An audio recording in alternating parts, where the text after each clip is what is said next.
Здравейте, ние сме в Генералното консулство тук в Торонто с неповторимата Йорданка Христова и аз имам огромното удоволствие първо да получа вашата прегръдка. Давате най-хубавите прегръдки. Може да се наредите на опашка. Кажете ни, как ви посрещна Канада, как е публиката, къде ще ходите след Торонто? Аз обичам Канада от 76-та година. Разбрах, че много не са били родени, дори нашата консулка прекрасна, и тя не е била родена тогава. От 74-та и 6-та година съм била в French Canadian, нали, в Монреал, на Man in His World или Terre des Hommes, тези изложения, които София Прес изпращаше българи с балканска младост, аз и така. И от тогава обичам Канада по много причини. Първо, защото е многолика, съответно, обаче хареса ми това, че има социална политика. Аз мятам, че 21 век не може да има такива абсолютни господари. Всеки човек има право да живее нормално, да опита да се реализира. И тук в Канада знам от край време, че има доста социални реформи и програми, и помагат и на самотни майки, и на кой ли не, което е прекрасно. Това е едно от нещата, които ме вълнуват. Нали? Освен това, срещнах българи в Монреал май напред, млади българи, които заобичаха изключително много българския фолклор. Танцуваха нашите танци, сами си шиеха костюмите. Това беше просто за мен невероятно. Нашия, нали, там павилион на българския вече беше препълнен с публика, сядаха дори по земята и той интерес съответно така ме накара да направи една песен на един Жил Виньо, един композитор. От там, разбира се, от Монреал, който пее Mon pays ce n'est pas un pays, c'est l'hiver. Моята страна не е страна, това е зима. Много красива песен. И те просто умряха от кеф, че нали, това беше моя номер. Освен, че пея на много езици, нали, руски, английски, италиански, една такава гръцка песен. Не руски, имам предвид руско-цигански романс, които навсякъде в света се харесваха. Това бях пробвала само с китара с Християн Платов. И така, имам прекрасни впечатления, много приятели, много публика. И това, че срещнах много българи.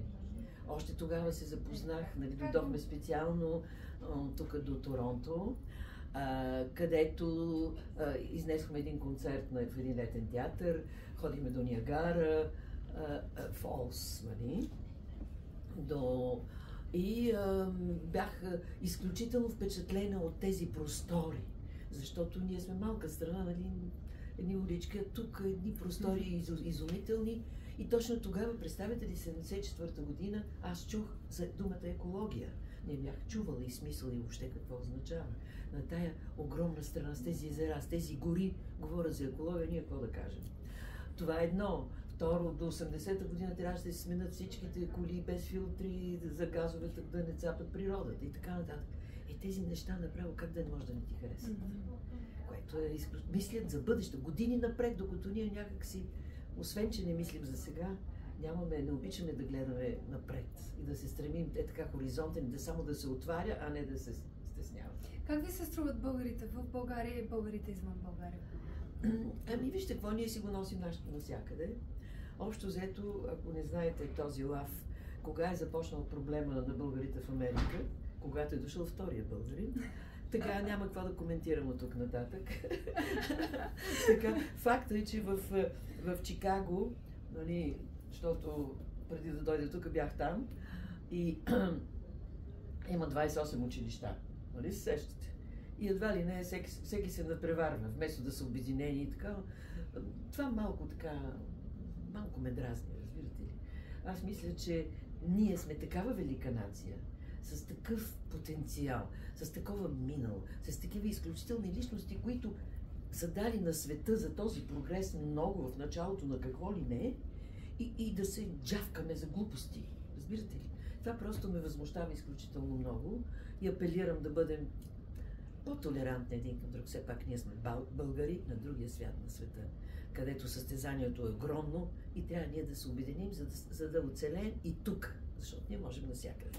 Ние сме голяма костилка. Вярвате ли, че това важи за всички хора? Че в момента света е разстроен? Света е направо разпарцалосан, света е побъркан. Аз мисля, че Винаги съм се радвала, че живея в интересен свят. Че има нови изобретения, какво не викам, божичко, колко е интересно, аз казах и на концерта ми, живея и пея в 2000-летия, в 200-летия, това го няма, нали? Няколко освобождения съм преживяла, без турското робство само, но така или иначе, може би предстоят и други, ще видим. Никой не знае. Да, може да сменим нови дати, нали, за България, ще видим. Но може и аз да присъствам на тези нови дати, кой знае. Но така или иначе, започвам да се страхувам от някои неща. Страхувам се, че агресия има навсякъде. Някак си се събудиха някакви имперски желания в различни държави и личности, техни, нали, държавници, което аз съм абсолютно против това, защото ние България сме били на 3 морета и ако започнем да си взимаме тези територии, какво става? Ние с Македония не можем да се разберем, което е наша провинция, а камо ли, нали, да имаме претенции, както другите големите, са ни грабили, са ни смачкали. Абе, какво ще ви разказвам история? Да си говорим за хубави неща. Кажете ли сега къде отивате след Торонто? Всъщност, нали, аз, тъй като, ако не знае някой, който гледа, от 23-та година направих един юбилеен концерт с 2 годишнини. Моята Eternity, нали, 4 по 20 и 3 по 20 моята професионална кариера. И реших, че е крайно време да направя един goodbye тур. Не го взимайте като последно с Богу. Просто искам да отида и да пея там, където съм минала някога в годините, защото 60 години вече и още да обикаляш света, 43 страни, на 18 езика пея. Просто искаме така да отида, да видя отново, как виждам, че Торонто страшно много се изменил, че моята любима църква, където бях 94-та година по времето на нашето фантастично лято. Тогава, сега едва я видях, тя се е загубила в тия огромни сгради. Тя така хубаво стоеше, а сега едва я забелязах. Както и да е, това е, света се променя. Мегаломания, уважаеми. Навсякъде има мегаломания и състезания във всичко, но аз мисля, че ние българите можем все пак да се укротим и да живеем по-нормално. Изкуството ще ни спаси. Точно това искам да кажа. Точно така. Във всички нюанси на изкуството можем да намерим допирни точки и деня да ни бъде по-светъл, по-цветен, да ни накара да се усмихваме, да се обичаме, да се прегръщаме. Какво по-хубаво това? Да обичаш, да си влюбен. Както мен влюбена в живота. И от тук да исках да кажа, къде отивам? Следващата спирка. Да, Чикаго, нали, няколко града имам в Щатите. Тук в Торонто с голямо удоволствие бях в тази църква, за която споменах преди малко. На 14-ти съм в Монреал, на 17-ти в Отава и след това отивам отново в Щатите, в Феникс, отивам на топло. Донесох ви малко слънце, но сега отивам и на топло да си зареда батериите. След Феникс в Вегас, Сан-Франциско и си отивам в България да си бойдисвам яйцата за Великден. Чудесно. И последно, какво послание може да дадете на всички българи по цял свят, които може би сега ще гледат? Толкова сте заредена с енергия и с свежест, с любов. Ами какво да кажа? Аз единственото нещо, което си пожелавам и на тях, да има мир и здраве. Всичко останало от нас зависи да разнообразим, да подобрим и само хубави неща да ни се случват, то зависи от нас по принцип. 90% зависи от нас. Имайте желание, имайте търпение и най-важното, нищо не се прави без любов. Нищо не става. Дори деца. Благодаря ви. И аз.